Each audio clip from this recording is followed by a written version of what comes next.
Presiden Prabowo Subianto baru-baru ini mengunjungi Mesir untuk kunjungan kenegaraan dan menghadiri KTT Developing Aid D8 ke-11. Ini menandai kunjungan resmi pertama oleh seorang Presiden Indonesia ke Mesir sejak 2013. Dalam kunjungan tersebut, Presiden Prabowo menghadiri konferensi tingkat tinggi Developing Aid ke-11, di mana Indonesia akan mengemban peran sebagai Ketua D8 pada 2026. Keesokan harinya, Presiden Prabowo disambut di Istana Kepresidenan Al-Ittihadiyah, Kairo, di mana ia mengikuti upacara penyambutan bersama Presiden Mesir Abdel Fattah el-Sisi. Kedua pemimpin melakukan sesi foto bersama dan memperkenalkan delegasi masing-masing.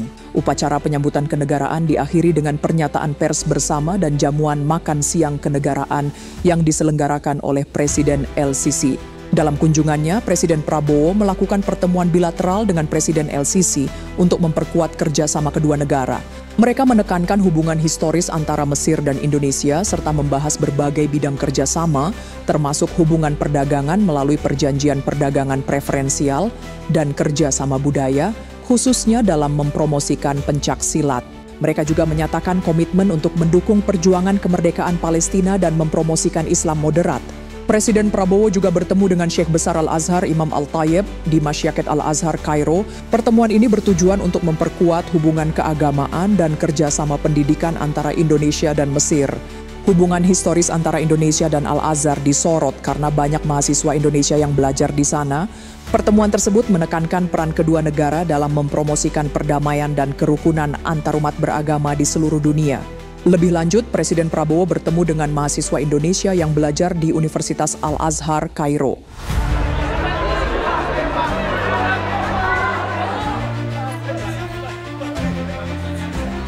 Dalam sambutannya, ia menekankan pentingnya tekad, ketekunan, dan kerja keras dalam belajar demi kemajuan bangsa.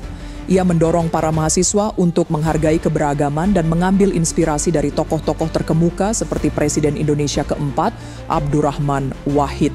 Presiden Prabowo memotivasi para pelajar untuk tidak hanya menimba ilmu, tetapi juga berkontribusi bagi bangsa dan bekerja sama dengan masyarakat dari berbagai suku, ras, dan agama. Presiden Prabowo juga mengadakan pertemuan bilateral dengan Perdana Menteri Pakistan, Shehbaz Sharif, di Kairo untuk membahas penguatan hubungan yang telah terjalin. Fokusnya adalah pada kolaborasi ekonomi yang saling menguntungkan antara kedua negara. Dalam forum KTT D8, Presiden Prabowo menekankan upaya Indonesia untuk membangun hubungan kerjasama yang kuat dengan negara-negara anggota. Presiden Prabowo berbicara mengenai tema berinvestasi pada pemuda dan mendukung UKM, membentuk ekonomi masa depan, dan berpartisipasi dalam sesi khusus mengenai situasi di Palestina dan Lebanon. Ia menyoroti kekuatan transformatif negara-negara anggota D8 dan menekankan potensi pemanfaatan ekonomi biru sebagai pilar kerja sama strategis. Presiden Prabowo menyerukan agar D8 menjadi lebih dari sekadar blok ekonomi, tetapi gerakan global yang mempromosikan kemakmuran bersama yang inklusif dan berkeadilan.